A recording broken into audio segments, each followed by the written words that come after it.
আসসালামু আলাইকুম রহমতুল্লাহ। মব সৃষ্টি করে জনপ্রিয়তা অর্জন করা সমন্বয়করা যখন মবের শিকার হয় কি ভালো যে লাগে রে ভাই। সেই প্রথম থেকে 5ই আগস্টের প্রথম দিন থেকেই বলছি মব সৃষ্টি করো না। ওই যে নিউটনের তৃতীয় সূত্র অনুসারে to every action there is an equal to opposite reaction. প্রত্যেক ক্রিয়ারই একটি সমান ও বিপরীতমুখী প্রতিক্রিয়া আছে। যে পথে আগমন হবে সেই পথেই তোমার পতমন হবে। পৃথিবীর ইতিহাস পর্যালোচনা করলে দেখা যায় ইংরেজিতে কথা আছে ক্লার মাস্ট বি কিল্ড। হত্যাকারী অবশ্যই হত্যা হবে, মব সৃষ্টিকারীরা অবশ্যই মবের শিকার হবে। কিন্তু কে শোনে কার কথা? যাই হোক, যে কথা বলছিলাম, বরিশাল মানে সেই বরিশালের স্বাস্থ্য নিয়ে যখন আন্দোলন করছিল মহিউদ্দিন রনি, 5ই আগস্টের পরে তাকে দীর্ঘদিন দেখা যায়নি। ভাগের টাকা শেষ হয়ে গিয়েছে, হয়তো বা আবার একটু ভাগের টাকার দরকার। সেই ভাগের টাকার মানে বা আরও কিছু টাকা পয়সার দরকার, নাইলে খাইব কী করে? কোনো চাকরি বাকরি তো নাই, কোনো কাম কাজ তো করে না, চা বিক্রিও বন্ধ করে দিয়েছে। অর্থাৎ 5ই আগস্টের পরে আগে যে চা বিক্রি করে খাইতো সে চা আর বিক্রি করে না, চাকরি বাকরিও আমার জানা মতো হয় নাই বা করে না। তাহলে সংসার কিতাকুত চলে? এই মহিউদ্দিন রনি কিছু সমন্বয়কদেরকে নিয়ে আন্দোলন করেছিল স্বাস্থ্য উপদেষ্টার বিরুদ্ধে।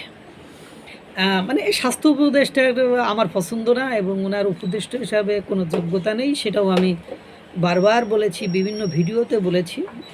কিন্তু আজকে আলোচনার বিষয় হলো সমন্বয়। এখন এই সমন্বয়করা আপনারা জানেন যে আপনার এর দল মানে সরকারেরই লোক, উপদেষ্টারই প্যানেলের লোক, যখনই তার বিরুদ্ধে মানে পদক্ষেপ নিয়েছে বা তার পদত্যাগ দাবি করেছে বা সেই ক্ষেত্রে স্বাস্থ্য খাতে আরও উন্নয়নের জন্য ডাক দিয়েছে, ব্লকেড কর্মসূচি, তখন প্রথম দফায় সেনাবাহিনী এবং পুলিশ প্রশাসনের সাথে তাদের ধাক্কাধাক্কি ঠেলাঠেলি হয়েছে। তারপরেও বাংলাদেশের সেনাবাহিনী বর্তমান সময়ে আর ওই পুলিশ এরা তো বর্তমান সময়ে অন্ততপক্ষে ওই কবি নীরব, ওই সমন্বয়কদের ক্ষেত্রে বা জুলাই যোদ্ধাদের ক্ষেত্রে কবি নীরব ভূমিকায় পালন করে থাকেন এবং ওই ক্ষেত্রে তাদের কোনো মানে শক্তি সামর্থ্য বল অস্ত্র শস্ত্র এগুলো কিছু থাকে না, এগুলো আমরা জানি। কিন্তু পরবর্তীতে কী করেছে, তার একদিন পরে সমন্বয়কদেরকে হাসপাতালের মধ্যে ঢুকাই র্যাম্পার্ট পেদায়েছে কর্মকর্তা কর্মচারীরা, মানে হাসপাতালের কর্মকর্তা কর্মচারীরা। মহিউদ্দিন রনি বললো 30-40 জন এসে, মানে গায়ে তো রক্ত টক্ত লেগেছে, 30-40 জন এসে আমাদেরকে যা মাইর দিয়েছে, সে মায়ের কোনো ঠিক ঠিকানা নেই, আমাদের বুঝে ওঠার আগেই মাইর দিয়েছে, খাইলো মায়ের। আবার দেখলাম 3টারে মানে মেরে জামা কাপড় ছিঁড়ে উলঙ্গ করে ফেলেছে, হাসপাতালে বেডে বা শুয়ে আছে, আমাদেরকে বাঁচান, আমাদের মেরে শেষ করে দিয়েছে, এ করেছে তা করেছে। এবং বাকি যারা সমন্বয়ক ছিল তারা সেখান থেকে পালাচ্ছে। অর্থাৎ আপনারা বুঝতে পারছেন সমন্বয়কের মেয়াদ উত্তীর্ণ খাই না, মাঝে মাঝে বলে না সে ভুল বলছে, মেয়াদ উত্তীর্ণ গাঁজা খাইছে। তো সমন্বয়করা বছর পার হয়ে গেছে, তো তারা মেয়াদ উত্তীর্ণ হয়েছে। তারা যাদের শক্তি বল যেসব এক্সাম্পল উদাহরণগুলো দেখায়, মানে আহতদের কথা শোনায়, কিন্তু আপনারা দেখছেন যে জুলাই গণঅভ্যুত্থানে আহত হয়েছে কারা?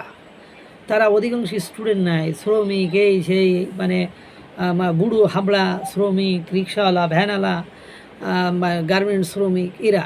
এবং জুলাই গণঅভ্যুত্থানের বর্ষপূর্তি উপলক্ষে 5ই আগস্টে জাতীয় পঙ্গু হাসপাতালে তাদেরকে দেখতে পর্যন্ত যায়নি। সমন্বয়কদেরকে মানে এখন মানে অন্যদের লাল টিকিট দেওয়া লাগছে না, লাল টিকিট সমন্বয়কদের সহপাঠী, সহকর্মী, সহযোদ্ধা তারাই দিচ্ছে। ভাল লাগছে। বলছিলাম মব সৃষ্টি করো না, আমরা বলি গালে তোমাদের শুনে বালে, তা বিষয়টা এরকমই হয়েছে। তো এখন দেখো কেমন লাগে রে ভাই। অন্যদের মব সৃষ্টি করে যখন পিটাইছো, তখন যেমন তাদের পরিবার কষ্ট পেয়েছে, তারা কষ্ট পেয়েছে, তোমরা এখন হাসপাতালের বেডে শুইয়া চিল্লা ফিল্লা করতেছো, হাগানি সাগানি করতেছো, কেমন লাগে একটু দেখো না ভাই। আল্লাহ তাআলা সকলকে ভালো রাখুক, সুস্থ রাখুক। আসসালামু আলাইকুম ওয়া রাহমাতুল্লাহ।